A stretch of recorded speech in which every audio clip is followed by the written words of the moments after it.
ப்ரெக்னன்சிக்கு கரெக்டான ஏஜ் இந்த ஏஜில் அப்படின்னு என்ன ஏஜ் சொல்லலாம் madam? As an IVF consultant upper limit வந்து கவர்மெண்ட்டே 50 years கொடுக்குறாங்க. பட் தானாக தெரிஞ்சு ஃபேக்டர்ஸ் என்னன்னு தெரிஞ்சு நம்ம ட்ரீட் பண்ணால் ஒரு 25 yearsல இருந்து 30 yearsக்குள்ளே நல்லாயிருக்கும். After 30 years, the implantation chances will be less. Every 10 year or 10% குறைஞ்சிட்டே வரும். 30 to 35 yearsல அந்த கரு இம்ப்ளான்ட் ஆகிற சான்ஸ் வந்து 30 to 40% அப்படின்னா 35 to 40 years வரும்போது அது 10% சான்ஸாக குறையுது. ஸோ அந்த குட் ஏஜ் ஃபார் ஃபர்டிலிட்டின்னு எடுத்துக்கிட்டோம்னா 25 to 30 years. மேடம், இந்த ப்ரெக்னன்சிக்கு முன்னாடி என்னெல்லாம் வந்து டெஸ்ட் எடுக்கலாம்? கல்யாணம் முடிஞ்ச உடனே ஒரு 1 year நம்ம வெயிட் பண்ணணும் எப்போதுமே. ஓகே, பிகாஸ் முதல்ல ஒரு புரிதல் இருக்கணும், அண்டர்ஸ்டாண்டிங் இருக்கணும். அந்த 1 year அவங்கள டு அண்டர்ஸ்டாண்ட் ஈச் அதர், அதுக்கு நம்ம டைம் கொடுக்கணும். அந்த 1 year முடிஞ்ச உடனே ப்ரெக்னன்சிக்காக வேண்டி நம்ம ட்ரை பண்ணுறோம் அப்படின்னா ஃபீமேல்ஸுக்கு ஒரு தைராய்டு, ப்ரொலாக்டின், ஒரு பேசிக் அல்ட்ராசவுண்ட் அப்டமன் அதை எடுத்துக்கலாம்.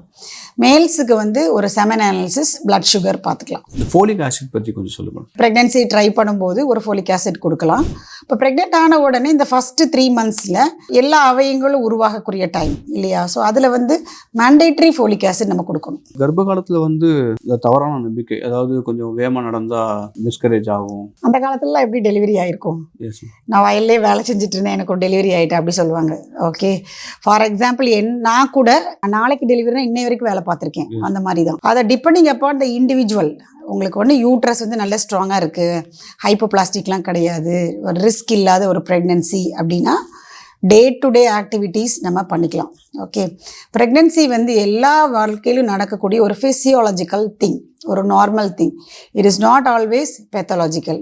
யாருக்கு பிரச்சனை இருக்கோ அவங்களுக்கு தான் பெத்தலாஜிக்கல். ஸோ நார்மலாக அவங்க வந்து ஒரு வேலைக்கு போகிறதோ வீட்டு வேலையை செய்கிறதோ அதெல்லாம் கட்டாயம் பண்ணணும். அப்போ தான் லாக்ஸிட்டி ஆஃப் த ஜாயின்ட்ஸ் இருந்து it will promote and facilitate delivery, அந்த நார்மல் டெலிவரி ஆகிறதுக்கு நிறைய சான்சஸ் இருக்கும்.